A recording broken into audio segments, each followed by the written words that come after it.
Good morning. My name is Brooke Kniper.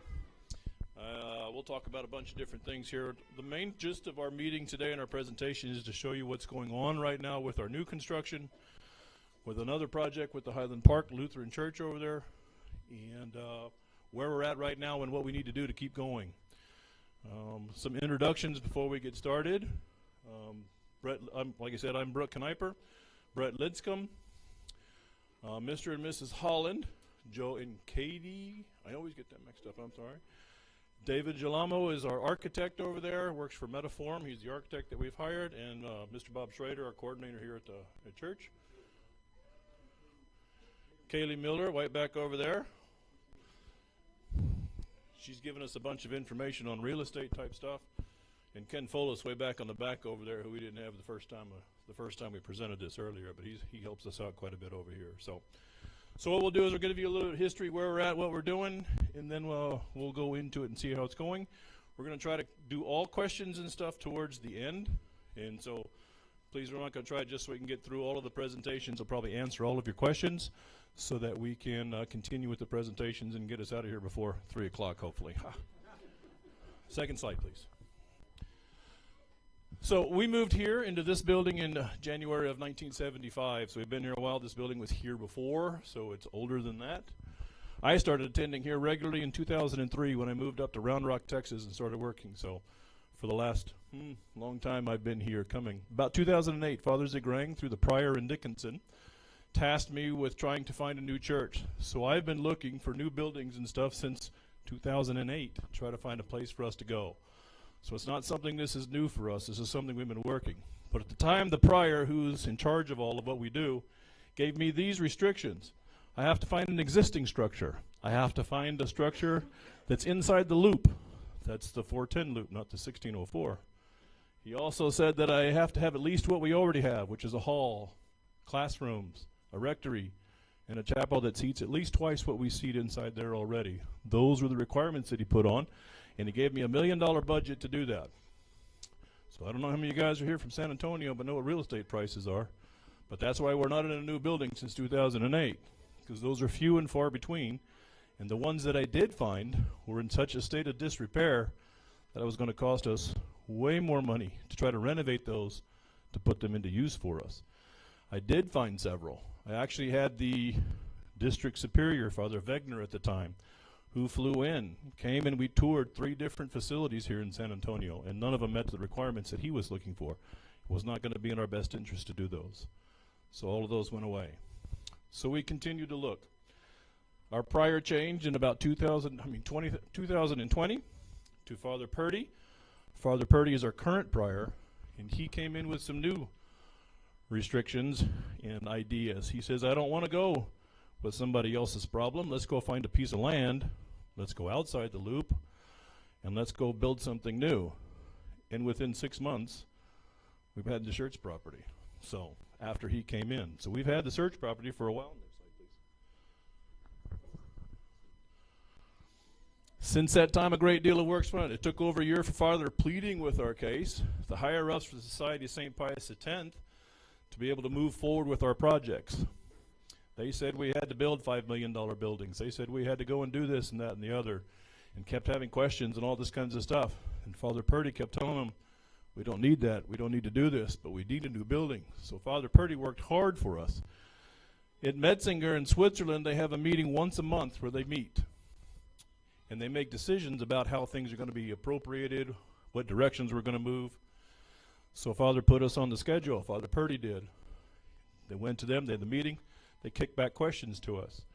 Our questions come back. We have to answer the questions, and if we don't meet the cutoff for the agenda for the next meeting, then that's 2 months down the road before we get another meeting to get an answer or reply for the information that we've provided for them. All the types of things, the type of build, whether we can put a tilt wall together, whether we can build a metal building, whether we can build a stick building with wood, all of those questions have to be answered, and those are requirements and stuff that the society was putting on us at the time. Design questions, financial concerns, all of those things, back and forth between here and Switzerland. With the monthly meetings, I said, the decisions took months to get. All the while, our architect, David, who's graciously decided he's going to help us out with this, was answering these questions and drawing up designs and answering questions for this society over there all for free. He's working in his own time trying to get all that stuff done. But through his hard work, he did keep our project moving forward by answering many of those questions and working on those designs. Finally, about 6 months ago, Father was able to sign a contract, and we hired David and his firm, Metaform, LLC, I think that's right, something like that. Metaform, that's what I call him, as our official architect. And he's been working diligently with his whole firm trying to get this done. We've completed the geological survey. We've completed the topographical survey, site survey. And we're well into our schematic design phase of this project. We'll talk about those in a minute. Next slide, please. So here we are now. This is what we have going on. We have 775 approximate active congregants. Now, active means we're not going to see almost 800 people at Mass. My grandmother, many of you know, 96 years old, lives in a nursing home. She's been there since before COVID times. This is still her church. She doesn't come here. Father gets to go and visit her twice a month when he goes to Austin. But she's part of our 755 congregants, so don't think that that number is like 800 people that come to Mass here each time. We have a combined total of an average about 400 people that come to Mass every Sunday. So that's what we're looking at, which is also very close to our max seating capacity and standing room only, as many of you guys know. We have 2 Masses on Sundays, first Saturday Mass, first Friday Mass, and first class feast day Masses almost all year long. So our average collections are about $3,500 per week, about $14,000 per month. And we all know the condition of our facility, and if you have any questions on that, see me afterwards. I'll give you a little tour about what works and what doesn't and what's broken in half, okay? Next one, please. We have purchased the 5-acre property with a 3-bedroom house over in Schertz. We did that in 2021 for $655,000. We do own that property, as far as I know, outright. So that's what we're talking about, building our new property. Father Purdy, towards that, has acquired 48 pews that he reclaimed from other church, some church that was being closed down. I'm not sure where he got them, but he's got them. They're in storage. We'll need more of those for the church, and you'll see the plans here in a few minutes to fill our church. And it's also my understanding that Father Purdy's in discussion with a gentleman down in Ecuador to go build some reredos, if I say that right. 20 by 25, these are the big altar panels that go behind the altar, up on the wall that hang behind him. He's found a guy that's supposed to be able to do that. Next slide, please. So this is what we're talking about building. This is the first schematic drawings. This is not exactly what we've done because the plans have changed just slightly. I'll tell you that the plans have changed, that the bell tower has moved out to be more in line with this. We'll see that from the bird's eye view. The transepts are not nearly as long as this. They're much narrower. The length of the church here to here increased by 25 feet. And this covered walkway on this side is going to be flipped to the other side to be on the courtyard side. We'll see some pictures of that here in just a minute when we go to the plans. Next slide. So the recent site plan, which was just approved about a week ago, allows for 140 parking spaces on the site. Detention ponds for water retention, which is required by the state since we're paving over a bunch of that land. A deceleration lane, which TxDOT is requiring us to put in there so that we can turn safely into and get out of our church parking lot areas. It's a 2-lane entrance exit on the same side on the north side with an emergency vehicle lane on the south side. You'll see a picture of this in a minute. I'm just going over it. Ample room for a parish hall. Still have a large enough area for a grassy area, which Father Purdy really said he wants that. He wants to see all of our children out there playing in between masses and that kind of thing. Areas for picnics and those such of things. The geological survey will allow us to build with slab on grade, which is good for us. The house on the property is a 3-bedroom house, which we already have. It can be used as our rectory. Next slide, please. This is the site plan. This is what it's going to look like as it sits on the lot. This is 1518. I-10 is about 2 miles down the road going to the south. Our church will sit in a northeast fashion. Instead of due east, it was across, but it didn't fit well. So we turned that. We added 25 feet to the length. You can see how much narrower the transepts are. Parking on both sides. Future hall. And then this will be our grassy area over there that Father really, really wants. Rectory is sitting right here. These are our restrooms, bathrooms. We'll talk about those in just a minute. the narthex, the nave of the church, sanctuary, bell tower, as you can see now, is in line with the church. And the steps from the bell tower will lead up to the choir loft. And this is the future site for the hall. So let's talk about our floor plan. The men's restroom will have 3 toilets, 2 urinals, and 3 sinks. And more importantly, the women's restroom, 5 toilets and 3 sinks. And you guys know there's always a line over there for the women's. Seating will have 660 seats that are planned in the church right now, with 16 of those seats being in a cry room. The second floor choir loft will also have additional seating, but I don't have those numbers just yet. There'll be 5 separate exits from the nave of the church, which has always been a safety concern for those of us around here. If something happened, how are we going to get people out of this building in case they caught on fire or something? Wider aisles and longer pews. All the pews are 16 foot long, so families with lots of members can all sit together in the same pew and have enough room for that. And there'll be a covered walkway into the courtyard. Next slide, please. This is our floor plan. Sanctuary, separate, with sacristies on both sides, a restroom for the priest. Each north side and south side of the church will seat 322 people, top and bottom. My understanding is we're going to have a side altar in the north transept. Our confessional may be in the south, may be in the north, but it'll be a standalone type confessional. So it'll be a structure that'll be built that we can come in there. Cry room, separated out by itself. A vesting area, the restrooms. The restrooms will be in a long hallway that will connect us to the hall, so we don't have to have different restrooms for both the hall and for the church itself, which will allow usage from both sides. And it'll be covered walkway between the two, so if weather's bad, we can go from the church to the hall without having to go outside. This will be a covered walkway, also will be the same way. It's coming on the inside.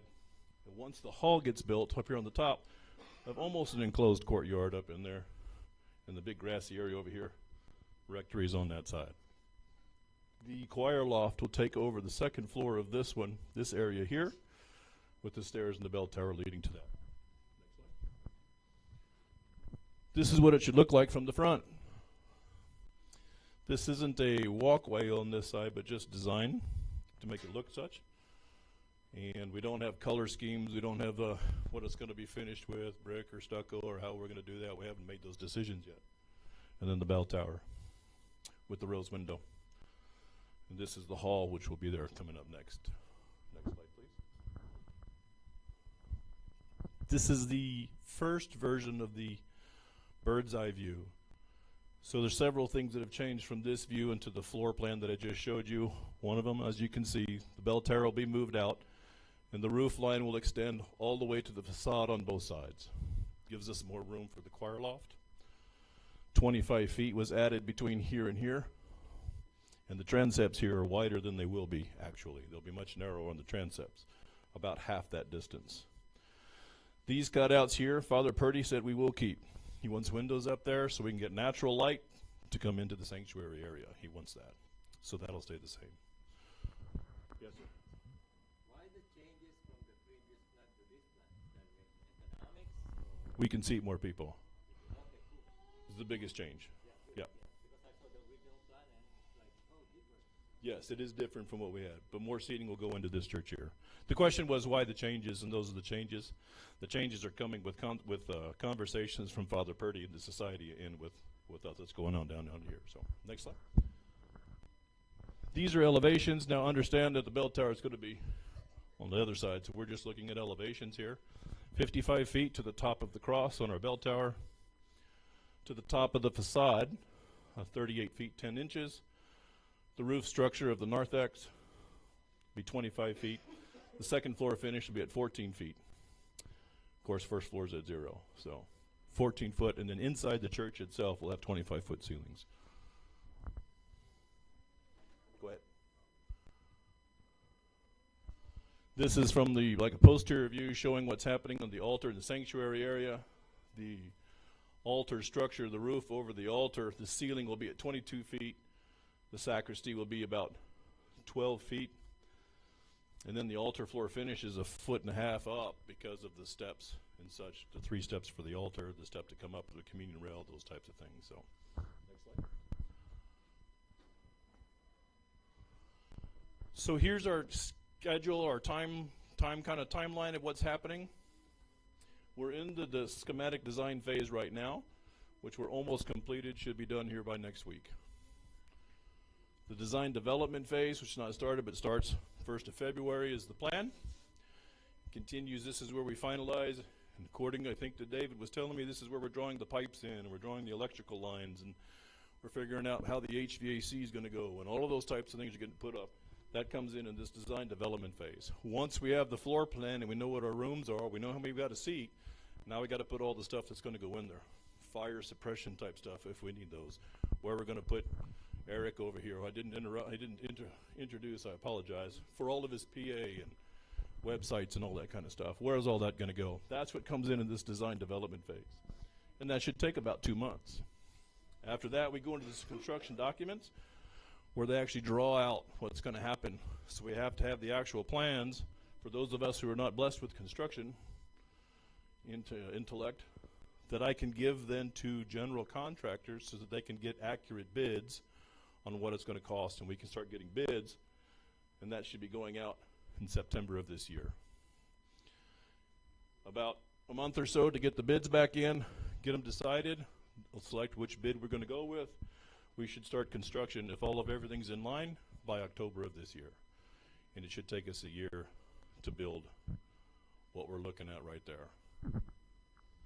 We've completed the phase 1 environment site assessment, the geotechnical study, topographical survey, the tree survey, the project program, which is the number and size of rooms, and the conceptual floor plan, elevations, and site plan. All of those have been done. That's what we're looking at right now. Next slide, please. So what's this going to cost us? So before I show this next slide, this estimate that was given to us is a very conservative estimate, and by conservative I mean it's going to be a high estimate because I don't have the drawings. I don't know how much wire we're going to pull. I don't know how many pipes we're going to have to go and lay in there yet, or how many, or how long, the length of those things. So we're putting this estimate out there to show you what it would be a very, very high estimate. It should not be what this is, but this is a high estimate for us to use for our fundraising. If we can get this much money, then we can do pretty much everything that we want to do. Please. All of this, minus the church hall, is for this number right here, which if you can see says $5,097,000, $5.1 million. Again, is a high estimate. I can't stress that enough, that we don't need $5 million to go and build this project, because that's going to be high and we won't know exactly how much money until we get the bids out. But we're working our phases down through those. So if we need 5.1, what do we have? Well, right now in the bank we have 1.5 in the bank. As of the 24th of January, when these numbers were sent to me, we have $214,000 in our flock note funded for a total cash of 1.7. Since we started our fundraising campaign in March of 2023, we've raised $461,000 in change. That is specifically for the building fund. $247,000 of that has come from our collection baskets over that time, so roughly half. We really have no idea what our current church, rectory, and property are worth. We've not had them appraised. But the number that keeps being bounced around by some of our realtor friends over there is roughly $500,000 for our property that goes from the other side of that wall over there to the empty lot on the other side of the rectory, because we own all the way across to the lot on the other side of the rectory. So roughly $500,000 would be added to that too, which brings us to 2.5, roughly. If it brings us to 2.5 and I need 5.1, we're almost halfway there.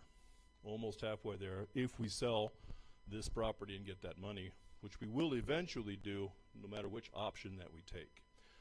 And then keeping that in mind, that's what's going on. That $500,000 is not cash in the bank yet, because I got to find somebody that's going to spend that much money.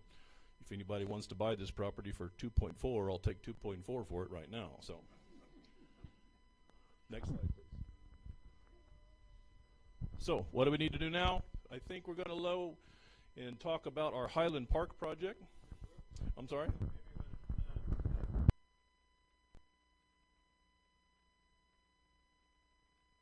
Any questions on the new church build in Schertz that I can answer for you right now? Sir, yes?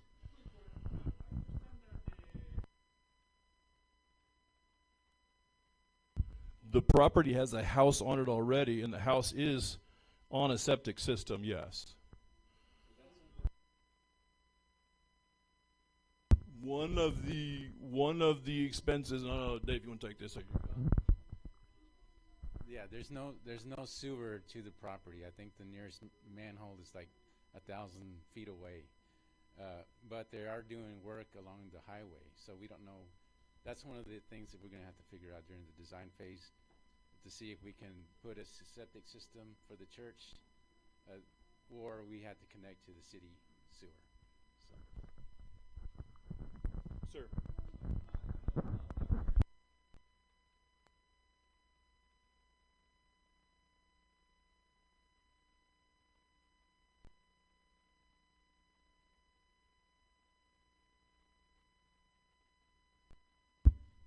There are still meetings that are occurring with the city, especially when we get into the permitting, but we have to go through the plan phases first before we can get down with those to do that. Nothing off the top of my head, I don't think, has been outright, no, you can't do that to this point. Short of TxDOT won't let us build a cut across through the median over there, so that if you're coming south on 1518, you can turn into the property. You have to go all the way and approach the property from the north, but that's TxDOT that says that. So.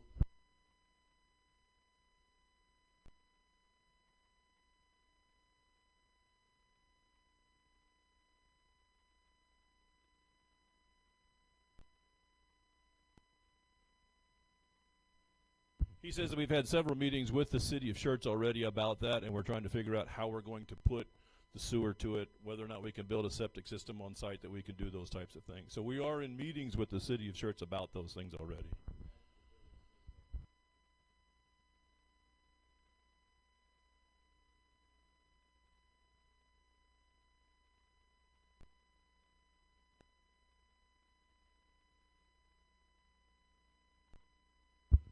We'll have sewage, yes. One way or the other, we're going to have to get that doing. But there's some that's coming in from an apartment complex that's to the north. They're building a pretty major line coming in there, I understand. There's a chance we could build into that.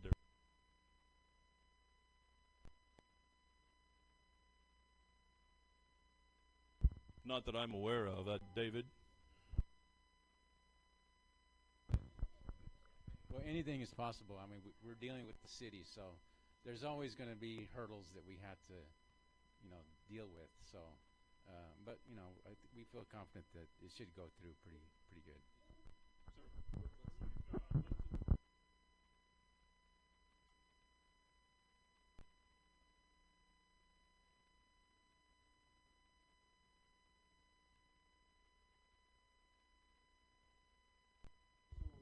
No, it extends to the rectory, the empty lot, the rectory itself, and then we also own the lot on the other side of the rectory going that way.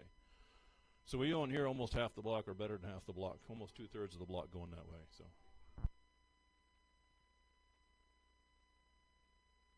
Any other questions for my architect before he has to leave?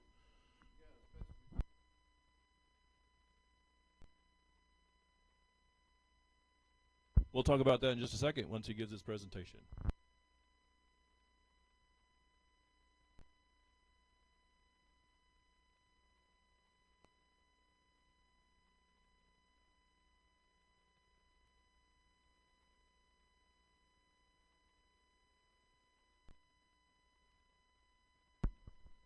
Can you hear me now? Cool. All right, so I was going to set up. My name is Brett Lipscomb. I've been here since 2021, since the United States Air Force stationed me here at Lackland Air Force Base. I run the website with this chapel, and I help Eric with our live streams every Sunday. So, quick story. Late last year, I'm in the confessional line, and chapel's already full. Overflow room is getting full, but someone closed the door. A family walks in, doesn't know about the overflow, walks up and down the chapel. There's no seating. someone comes up to that family and says, "Hey, we got a cry room you can sit in. It's got some seating in there." So after I hop out of the confessional, I walk to the cry room, and it's empty. They've left, and I haven't seen them back since. And that's a constant problem that has continually frustrated me being here. So one day shopping with my wife, I go online and I look for properties in the area, and I find this place called Highland Park Lutheran Church, which we'll begin the slideshow now.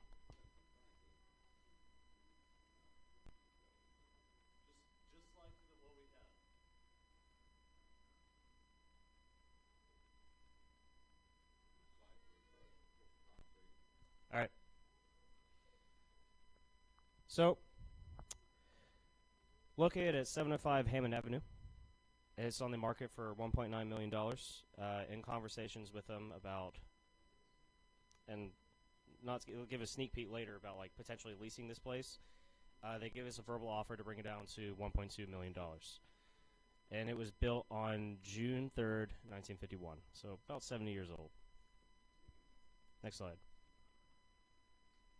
So its location, I already mentioned the address. It's close to downtown, but if you're in that area, it doesn't really feel like downtown. It's a neighborhood. It's about 11 miles away from our current place, Orland Park, about 16 minutes away. It is right off of I-10, so when Father comes directly from Houston, that's right off of his exit. Next slide. What's up? Oh, I'm sorry, this is small. My apologies. It's sitting right here. It's this red marker. This is where we're at currently. Next slide. All right, so here's the inside of the church. Beautiful stained glass windows, oak pews.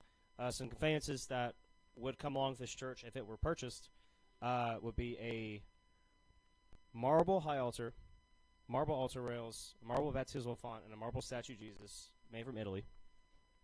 Rarities are made from German chestnut, and the stained glass windows are imported from France. They depict the life of Christ.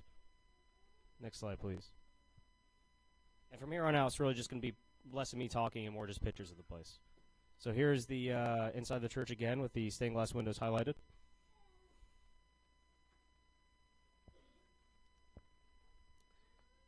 Next slide. Cool. Here's the floor of the church.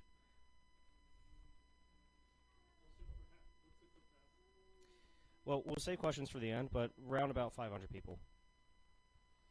So here's the high altar. Next slide. Cool. Here's the marble ombo and baptismal font.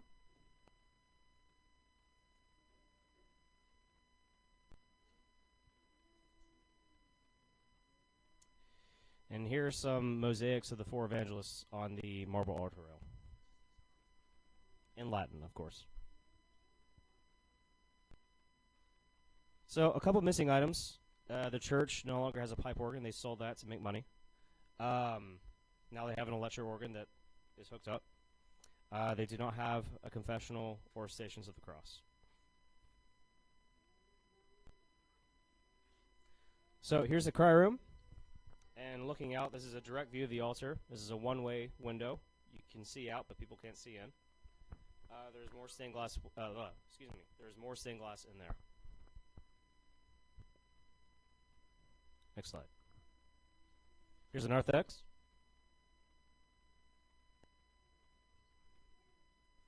And here's the courtyard.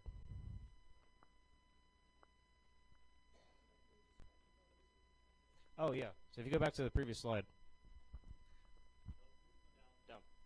Oh, thank you. So this is a walkway from the church to the school. It has a school. There are classrooms in this walkway, 2 floors. And this school building, which I don't have a picture of, unfortunately, sorry, 3 floors of classrooms. What was that?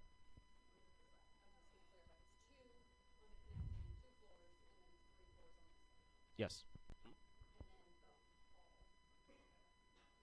I did mention the hall. All right. We'll skip this. We'll come back to this slide. So here's some extra pictures of the building. Full commercial kitchen, parish hall. All the burners, stoves, fridge. We got some pictures of that too. Next slide. Speaking of that industrial freezer, we'll walk in.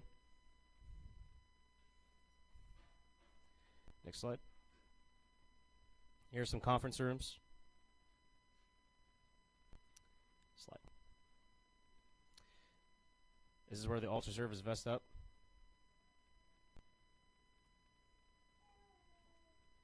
This is where the priest vests up. Vestry. On the left is what used to be the choir room, and on the right is a room that was turned into a daycare for little children. Here are pictures of that hallway and the classrooms inside that building.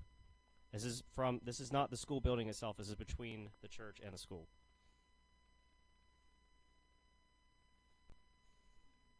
More pictures. You can see some structural damage up here in the ceiling. Here's the library.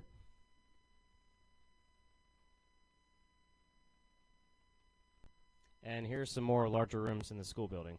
These are used for various purposes. One of them was turned into a Boy Scout room, another offices, etc. Next slide. And here's a view looking down from the school building into the courtyard. Here's the Boy Scout room I mentioned. And here are more classrooms in the actual school building. How was the parking? Parking's kind of interesting. Yeah, so they do have a parking lot in front of the church. It's about, you want to give an estimate of how many spots are in that parking lot? 30? Okay. 45 spots right across.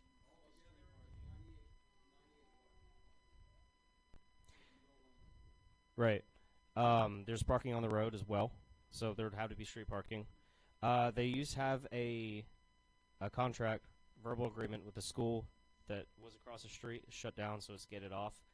We could possibly work with them to get that parking opened up. There is an additional lot that the church sold to be developed into a house. It's been years, and that has not been developed. And they said the people who bought that would be interested in selling it back so we could use it as a parking lot.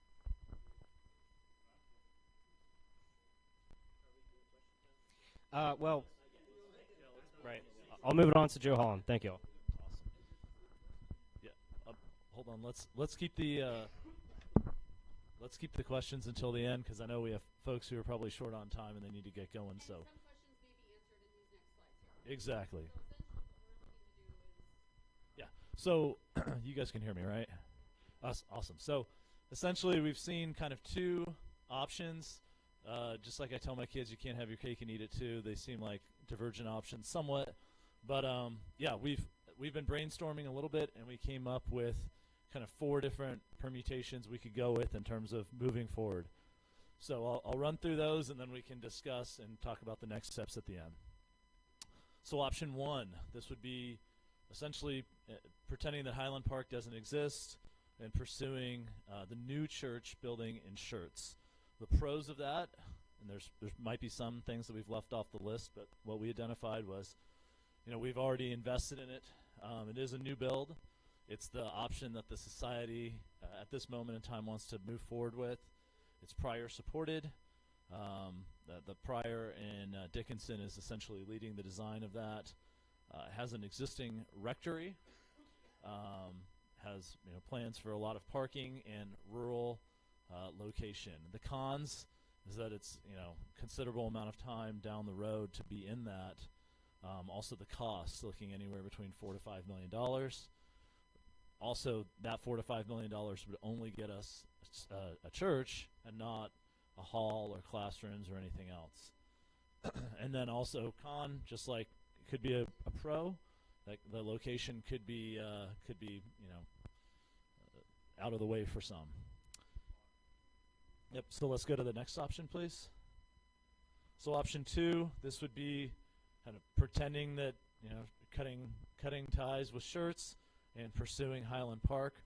The pros of that, we could probably be in that church within 6 months, maybe even shorter. considerably less cost. It does come with a hall, kitchens, classrooms, courtyard, all of those things. Priceless conveyances and accoutrements like the stained glass from France, marble high altar, etc. The wood, some of those things probably can't even be purchased or made nowadays. Location could be a pro for some and a con for others, right? It's not rural. It is, in the city. Also, it is 70-something years old, so it requires a lot of TLC. The community has been declining over the years, and so parts of it haven't been, kept up, especially the classrooms, the school, things like that. What did I say? Sorry. The community, the church community hasn't been using all of the size that they have. They went from having thousands of people down to the Lutherans. Yeah. So minimal parking, right? We would need to convince the SSPX that we would want to go that route. We'd have to inspections and all of those things. It's not currently supported by the Pryor and Dickinson. More space than what's needed for now, right? So we wouldn't be in the same situation as their congregation, but we wouldn't be quite using all of the space immediately. Hopefully we would grow into it. Doesn't have a rectory, but we could possibly transform one of the offices or something into a rectory in the school. Or there's also a house across the street that they might be willing to sell to. I should clarify, they don't own it, but they know the people who rent it, and they said that they have a hard time finding renters, and so they might be willing to sell that house too for a rectory. And then cons location for some, they'd rather be rural.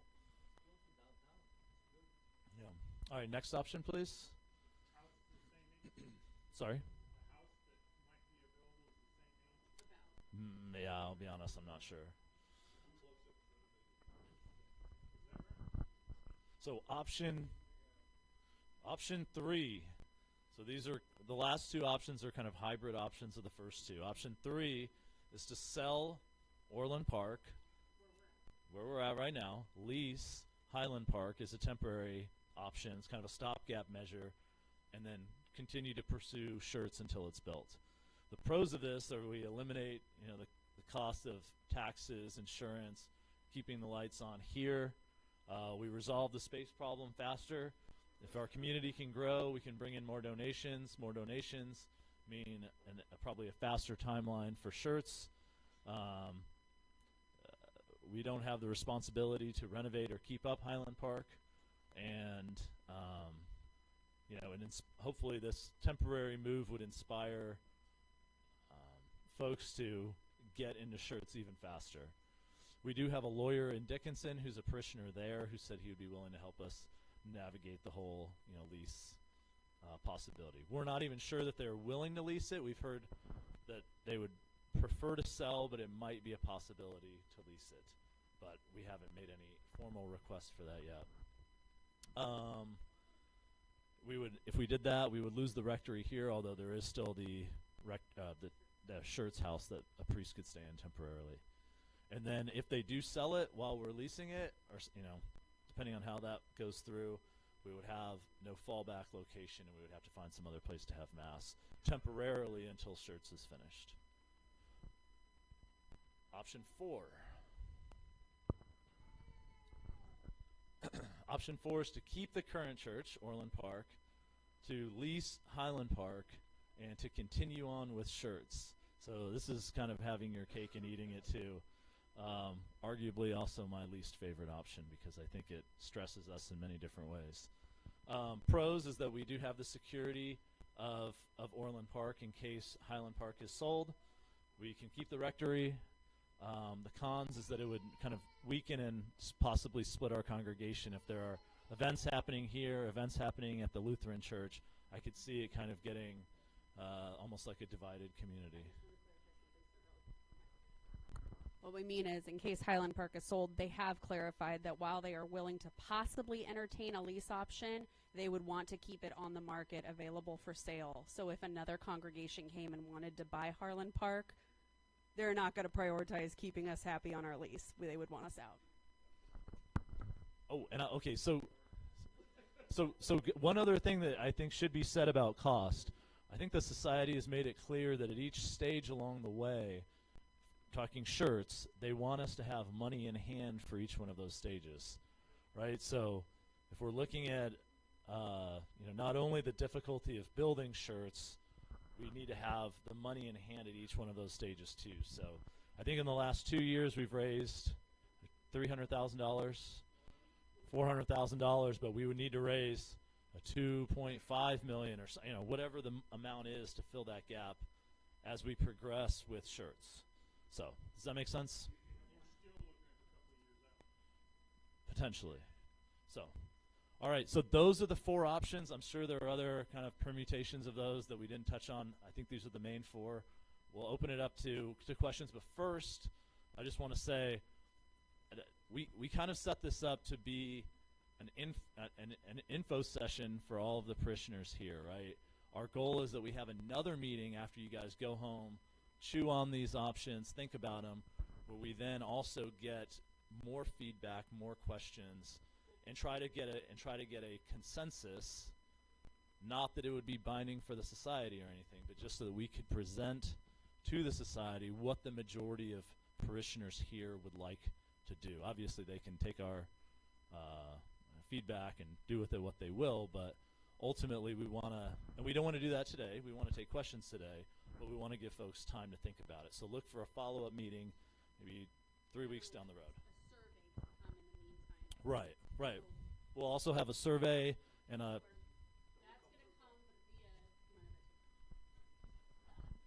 This is my wife. Hi. The survey is going to come out via Flocknote.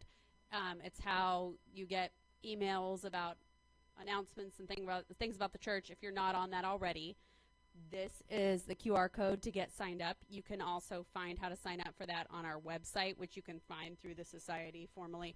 And we're going to send out a Flocknote with a link to a survey where you will not only be able to contribute your thoughts on a poll about decision making, but also ask any further questions that come up maybe after you're at home thinking about this. And all this information and all the presentations are also going to be posted through Flocknote and on the website in case, again, questions come up at home. Great. Now that we have that out of the way, everybody knows kind of the next steps, what we're thinking. Let's open it up for some questions. I believe you had one.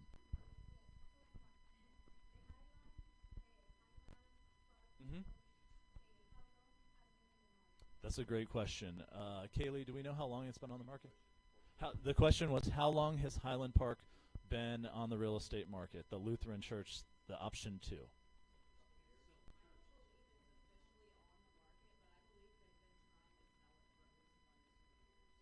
Okay, did everybody hear that? Okay.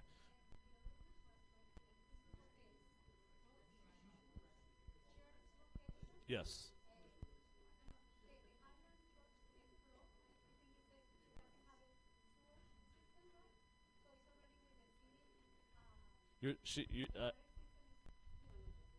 I think the point she made, if I understood, is that she's trying to clarify that Highland Park is already hooked up to utilities, whereas Schertz we'd have to wait to get that built out.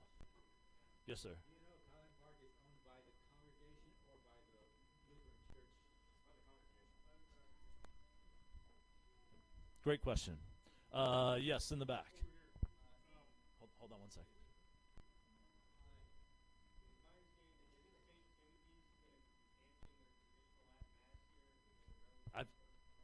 I've heard that rumor. Okay. Okay.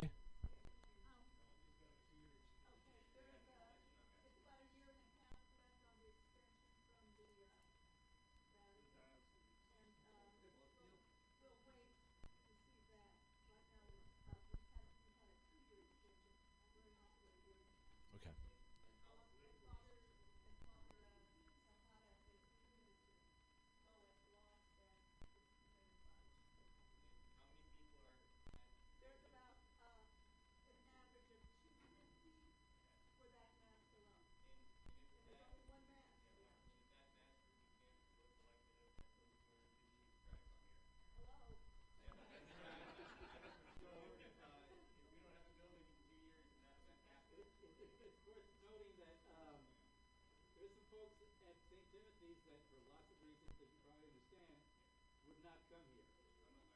And then a bunch of them might end up at Atonement or something. But as far as the Diocese of Austin, they still have Dripping Springs and they have another one in Round Rock or whatever. And some of them go there, you know, and all that. So they have a new bishop. Well, so great. We can have some more conversations offline, but let's keep moving. Yes, in the red.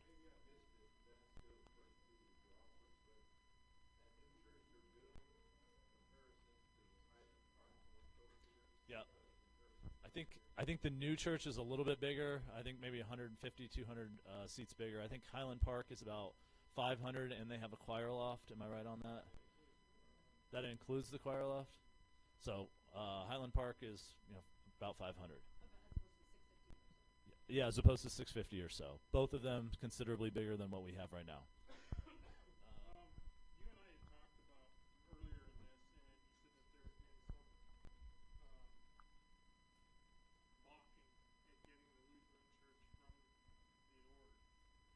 some balking at getting the Lutheran Church from the order, from the SSPX.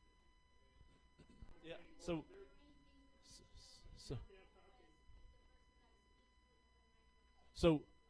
So I guess the question was, how does the society feel about this new option? So personally, my experience is that Father Purdy is he's the prior in Dickinson, and he's driving a lot of the design aspects of shirts. So as you can imagine, it's kind of like his pet project, right? So diverting, cutting bait midstream and going with Highland Park, for him, that's kind of, that's what he's invested in personally.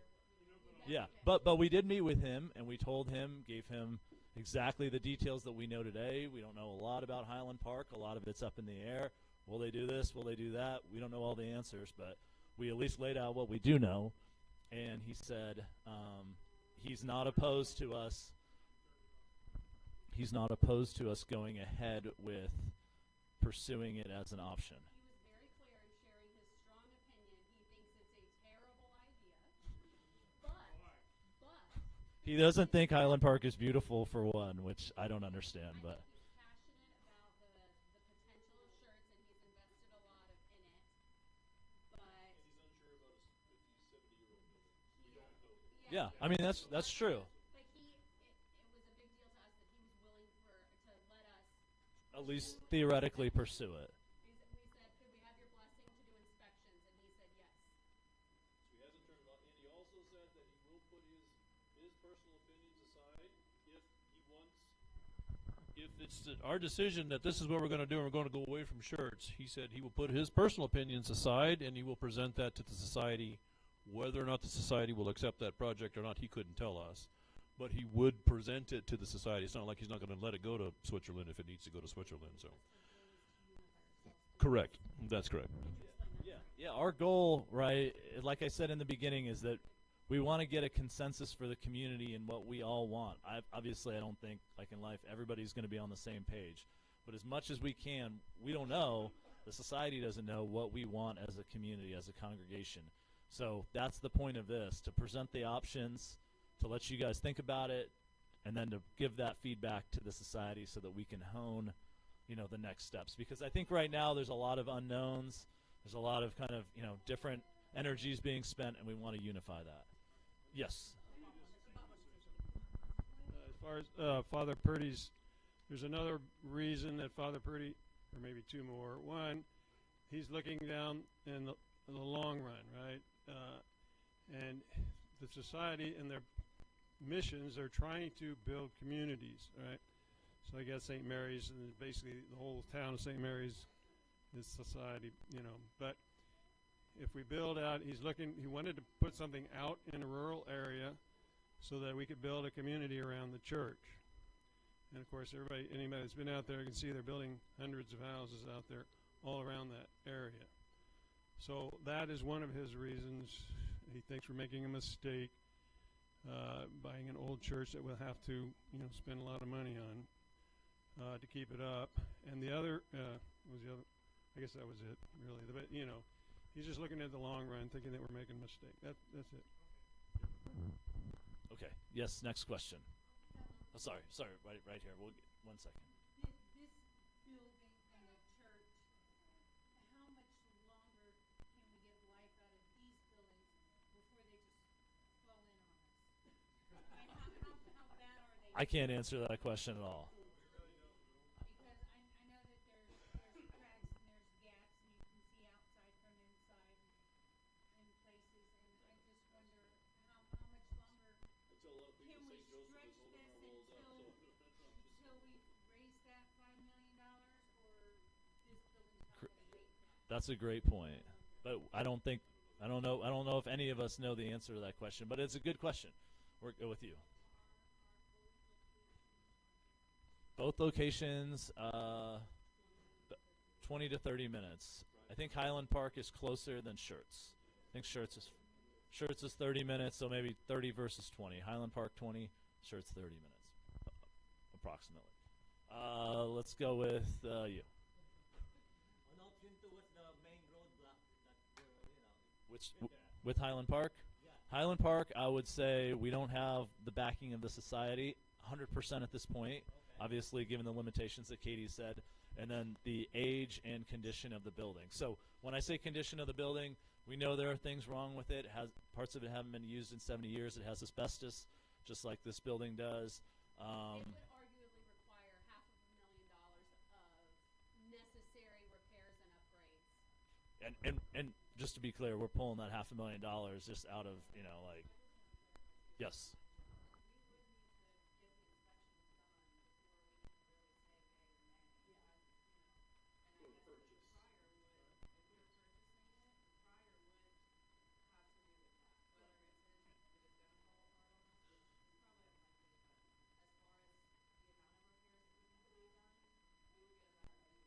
I think it has a working AC system, but I've heard the heat might be an issue right now. So, but yeah, I mean, 1.2 million is I think their current under the table, but their current gentleman's agreement asking price versus potentially 4 to 5.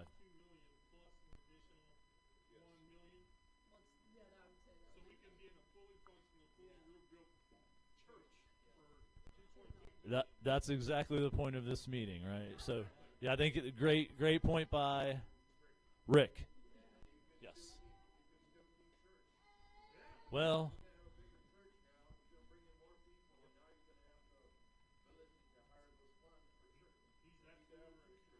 yeah, I mean that's a possibility, right? So, yes. Not to be a pessimist or anything, but all the money has to be raised locally for the church property. That's my understanding. Well, when you say raised locally, but I think we need to have money in hand, i.e., the society isn't going to give us $2 million, $3 million. They are not. So you said raised locally. I think what you mean is we have to raise $2 to $3 million. That is my understanding, and it's taken us 2 years to raise $500,000. So that's let the reader understand, right? Yeah, I mean, yeah. The society isn't going to give us a loan. As far as I understand, the society is not going to give us a check. As far as I understand, it has to come from us. Whether we want to try to get a grant from Elon Musk or, you get the picture. Yes, Tio. Yeah, we're going to post them to the website too. Yeah, these presentations should be posted on the website. When do I expect the survey? So that we can vote right away? Within the week. Cool. Right? Week or two, yeah. A week or two. In the next week or two. Yes. I think the land is fully paid off, yeah, and the house on the land. We could sell that. That's okay. Father Purdy said explicitly, if we buy Highland Park, Schertz is done. Like we're not going to pursue purchasing both. And that's also, I mean, I kind of agree with that, right? In life, if you try to go in too many different directions at once, you normally end up, failing at all of them. So I think my personal opinion is, right, that I think we need to pick a direction and put all of our time, effort, and money into that. whatever that direction may be. That's why I'm not a huge. Kind of hone these options. That's why I'm not a huge fan of 4, because it involves keeping this. It involves, it's kind of splitting yourself in many different ways. Yes, sir.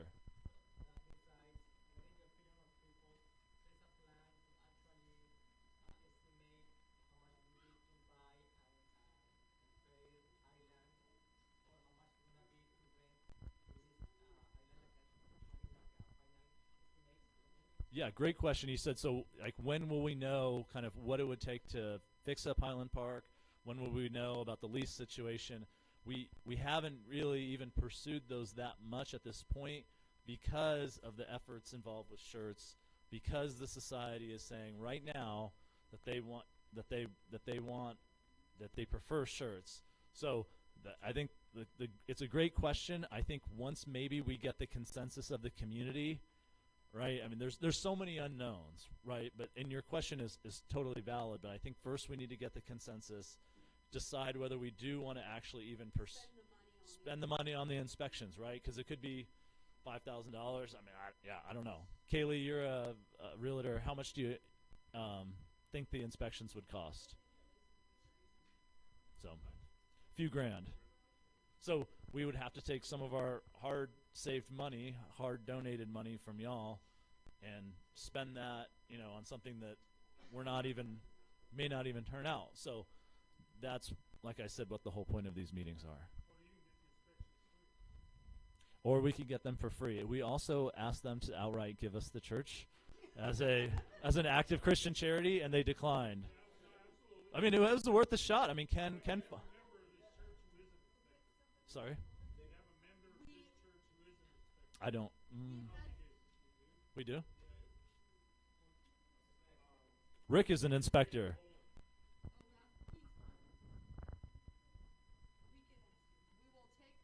Yeah. Well, Someone offered, but he wasn't commercial, so it's kind of a unique. We obviously want to have perfect. Okay. We want to have that precise experience. Great question. Great points. Let's get to anybody else who still has any questions. Beg your pardon? I don't know if Father Zigrang has an opinion on this. Convenient or opinion? It depends on where the rectory would be, but if we're building church, the rectory's right there with it, like our property here. Okay. If it's the Highland Park property, it's you'd have to either stay here or you have to stay at church, which is 20 minutes either way from here to there. Okay, any other questions? Yes. You mentioned that we have to have certain money on hand for every stage of the new church. That's how I understand it. How does the Highland affect that? And will that set back the new church building? Yes, so as Katie said, Father Purdy has made it clear from what he said to us, at least a few weeks ago, that if we were to buy Highland Park, he thinks that spells the end of shirts, that we would have to divest ourselves. But the good news is that we at least... But the good news is that we actually have the money for Highland Park, whereas we don't have all the money for... The cost of leasing would be very affordable for us. Yeah. It wouldn't make a huge impact. My fear is if we use some of our money, then it sets us back because we don't have money on hand for the new stages. That's a great point. Now we're looking farther ahead for the new church. That's a great point. So is there a possibility that we can just ram through the new church and get there even sooner? That's option one, yeah. That's option one.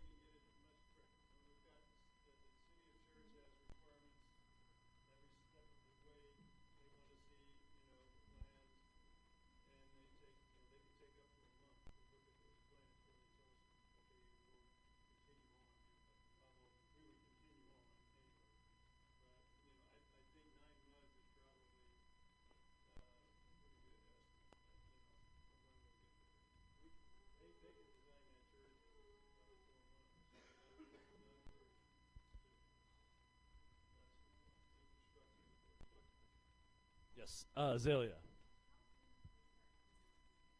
In which one?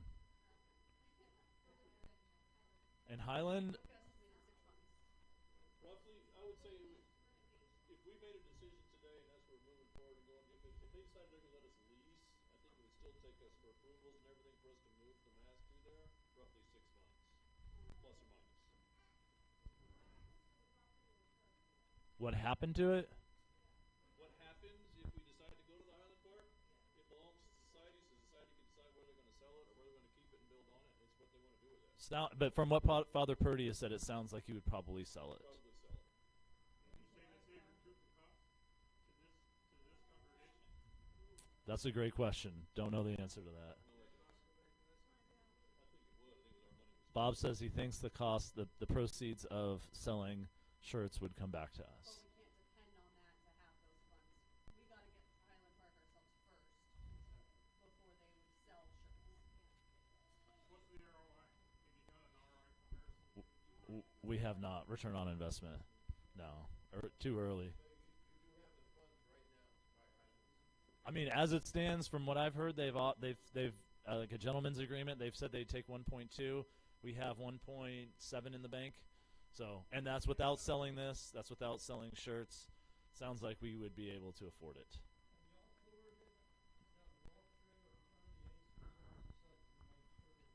I have not, but several of our congregants. That would be a formal inspection. Yeah, I mean we've toured the. Yeah, we've. Yeah, I mean, but no, we haven't. I mean, it's a huge facility. Yeah, I mean, in the 50s and 60s, I mean, this place was probably thousands of congregants, and now it's. We are definitely looking at having to do a lot of renovation. So yes. Sorry, guys. One other question. Have we looked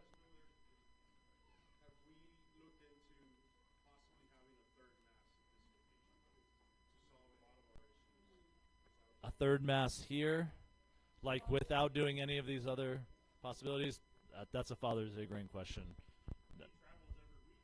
Yeah, I mean, That wouldn't work.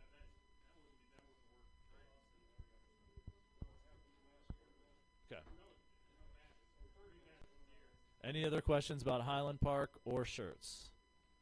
Going once. Yes. Once again, I can't tell you about final decisions because that all rests in the society's hands. What we're asking for, I tell you, is go to a flock note. The flock note will come out within 2 weeks. We'll have a form. Please fill out the form with your opinions about any questions you have. Then we'll get together and we'll compile all of that and see kind of where we are. And once where we are, then we can present that with Father Right. Purdy and move forward. But- We're looking at 2 or 3 weeks but- before we make any. But and keep in mind, I mean, we could do all of this and give them give the society a nice package that says the parishioners want A, and the society could say no, we're pursuing B. So we want to get folks' opinions, but we just want you to know too. That and your support to continue with the donate to the building fund QR code right there too. So And if I may, as we can, and share that with your families and friends. and if I may, that's why this survey is so important, right? Because hard numbers versus hearsay of rumors in a chapel makes a huge difference in presenting to Father Purdy. Like, hey, some people want this versus this 500 people actually want to pursue this building. So, again, it's not a democracy, but having hard numbers helps. Yeah, that's all I had. I mean, maybe depending on what the survey shows, if we want to have a bigger touring of Highland Park, I mean, maybe that might be a possibility. We've already toured it, I think, 3 times. I've toured it once, but I think people from St. Joseph's have toured it at least 3 or 4 times. So they're willing to sell it, and it's a traditional church with a high altar, so there are not many other people who are looking to buy that, right? So I think we have pretty good leverage in that sense, but once again, I mean, that's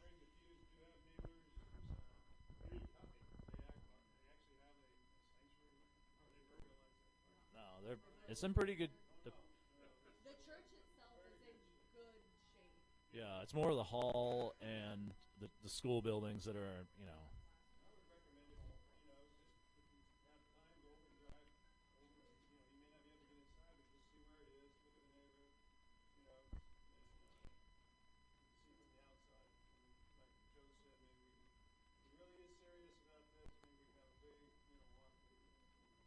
Okay. Yes. One positive thing is, for those who can't drive, the bus line falls right next to the church. Oh, yeah. So that's wonderful to those who have Route 1 and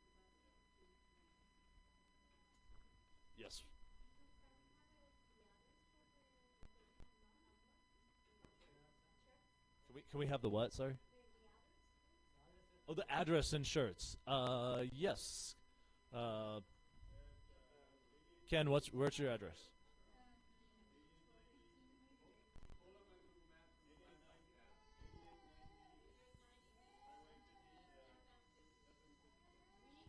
We can amend so the PowerPoints are going to be posted, these slides on the website. Brett, you could probably add that to the. All right, Brett's going to add it to the PowerPoint, and then it should be posted to the website. Okay. If we were to buy the Highland Park. Highland Park, okay, I can tell you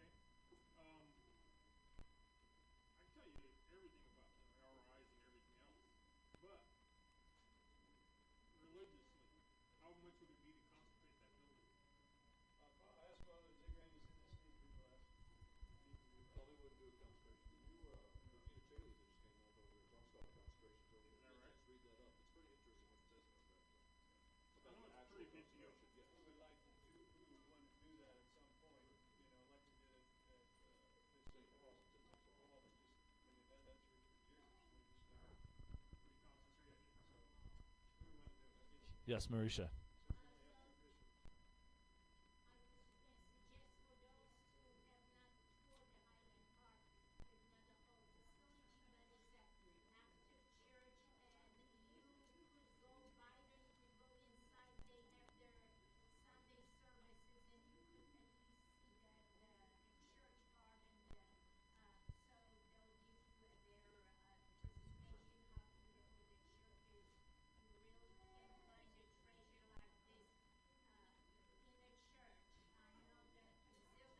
Oh, yeah.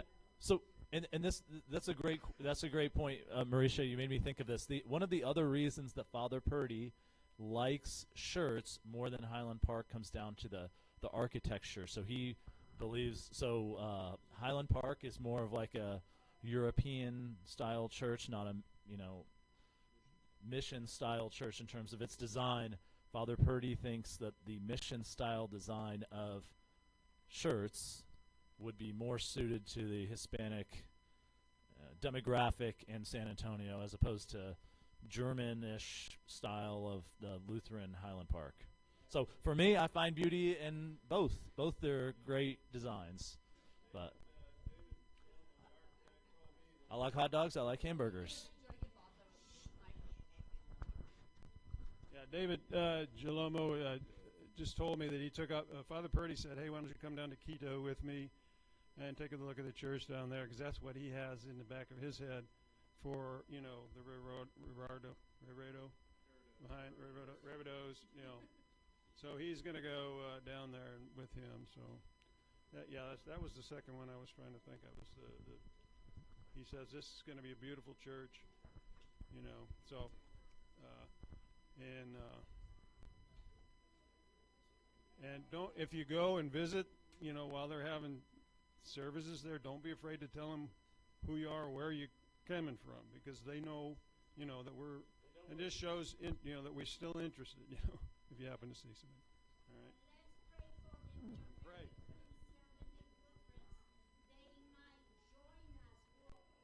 Let's get one last question before we get going, please.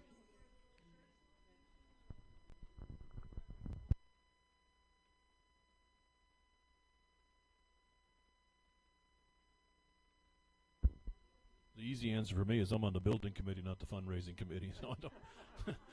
We'd have to figure out lots of things. Father Purdy has raffles. He talks about there's ideas that are out there that we need to put into place and get to working.